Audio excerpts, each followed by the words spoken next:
Ladies and gentlemen, my name is RuffledRowlit. Welcome back to a brand new video. Guys, we have some news about Ultra Sun and Moon coming up here, and we're going to be reading through this little post here. Quick shout out to the person who I got this information from, which is Feign Attacks. Shout out to him. I'm going to leave his channel link down below. I just woke up earlier. I've been sleeping all day. I've been just sleep deprived as all hell, but go check him out if you want to. He also did a video on this, and I'm also going to do my own little breakdown here of what we have to see here. So basically, Ultra Sun and Moon isn't a sequel, has a different main story with other worlds to visit. So, we're exploring a brand new Alola. This is not a sequel or a continuation or like, hey, you know, this is a few years later. No. This is literally just a brand new universe. So that is cool to know, and it's a brand new world. So, I'm excited to see what this is going to mean. By the way, so let's get right into this.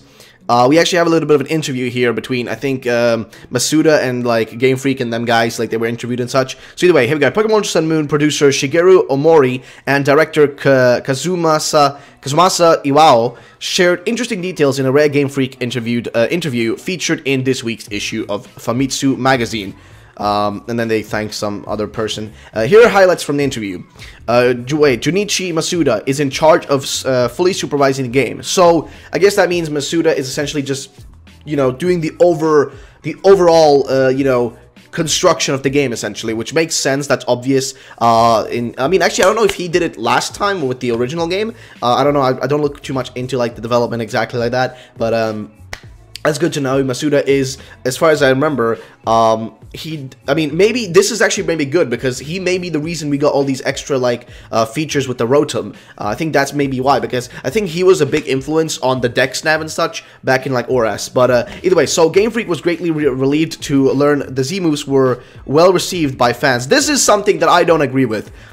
They're BSing here. I was not a fan of Z-moves, and I still am not a fan of Z-moves compared to Mega Evolutions. I still would prefer Mega Evolutions. I'm fine with Z-moves. I think they're badass, but them kind of replacing Mega Evolutions wasn't something I was too big of a fan of. But, okay, whatever, that's fair enough. Either way, so for Pokemon Sun and Moon, Game Freak worked on balancing bosses by making them beatable if players use proper strategies or suffer if they go in recklessly.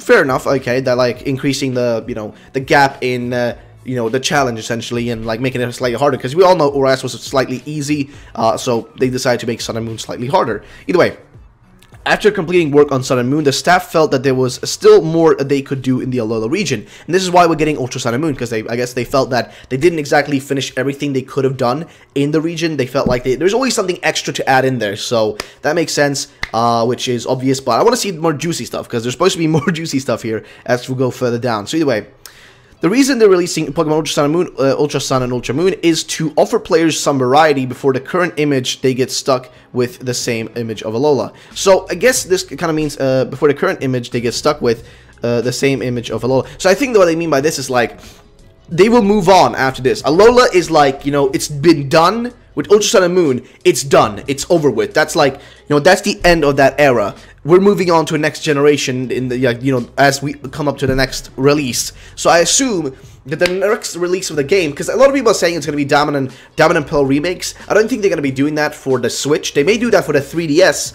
And then they have another team working on a Switch game that is like the next generation. That could work. That could make sense. I mean, logically speaking, they would want to make more money, and they know Diamond and Pearl remakes will make money. Let's be fair. It's you know, it's a dollar bill, you know, type machine. So either way, if we look past that, that makes sense though. Leaving at you with that final image of Alola, which is kind of like their perfect version of like, you know, the Alola region, which they wanted to do, but they couldn't do because, you know, they just didn't have the time with Sun and Moon, I guess, or they just didn't have enough space, or didn't do it, like, you know, they didn't plan it out well, and now they planned it out a bit better, so, fair enough. Okay, so, either way, the story isn't a sequel. It's a story that has a little divergence from Sun and Moon. So this means, little divergence, I mean, that means, like, we still have the same, like, curve, but, like, our curve, like, if we just take our curve, that's like, okay, Sun and Moon, it's been curving in the same way, then all of a sudden, our curve for Ultra Sun and Moon is going to just curve slightly differently.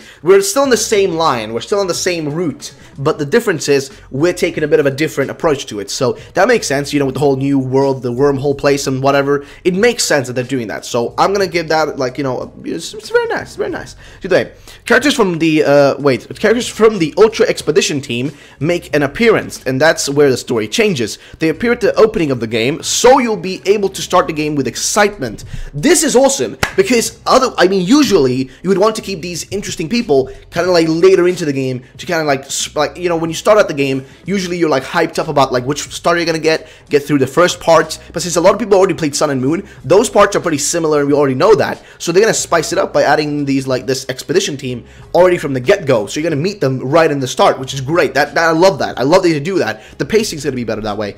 On top of a different main story from Sun and Moon, there's an additional new episode after entering the Hall of Fame. Game Freak teases that those who are looking at it, at it as what Platinum was to Diamond and Pearl can expect an even more ultra huge change coming. This is insane. So the post game is gonna be like huge.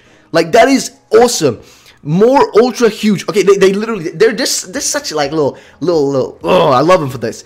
Ultra huge change. I see what you did there. I see what you did there, Game Freak. I see what you did there. That is awesome, though. Ultra huge change coming. That is awesome. That just makes everything a million times better, because that means they'll extend on the story, and the post game actually will give us something extra. That is awesome. I would love that. Either way, the Ultra Expedition team arrived from another world through an Ultra Wormhole.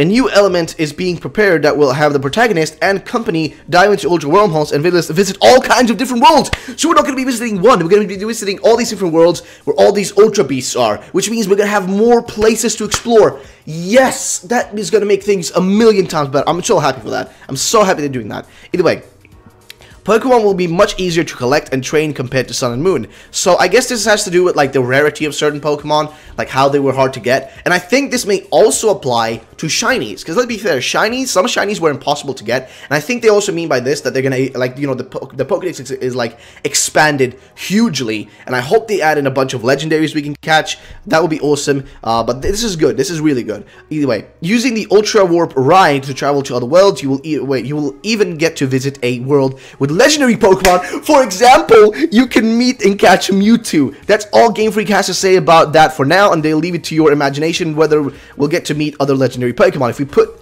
Okay, so this is insane, dude. So this means we're going to be able to meet legendary Pokemon through these wormholes, which is awesome, dude. Like, that means we're going to be able to actually do, like, proper shiny hunting on these things, and we're going to be able to do it like the way we did it in freaking, you know, in Oras. That is awesome. This is probably because of Masuda, because think about it. He probably had the most impact on this, because he's the man who's behind a lot of the shiny hunting aspects in, you know, our games. So I love that. I love that aspect. I love that so much. Either way, and finally, if we put it simply, as far as the story volume goes, the addition of Ultra Sun and Moon should about double the current story volume of the Sun and Moon generation. So that means if what we had in Sun and Moon was like a package, we're getting double that package in Ultra Sun and Moon. So I love that. I'm happy with that. So lads, let me know in the comments down below. What do you guys think about this? Is this a good change? Are you guys happy with this, you know, increase of just features and length of the game and such? Let me know in the comment section down below. I would want to see your opinions. I am hyped up as all hell, dude. I can't wait. It's another, literally, it is like another month left. Actually, no, it's like the 17th today. So yeah, it is. Yeah, it is pretty much a month. But anyway, lads, thank you so much for watching this video, this breakdown. If you want to check out the link yourself and you want to read all this on your own, I'm going to leave a link down below. And yeah, I'll see you all the next time. Have a great day, and bye-bye, ladies and gentlemen.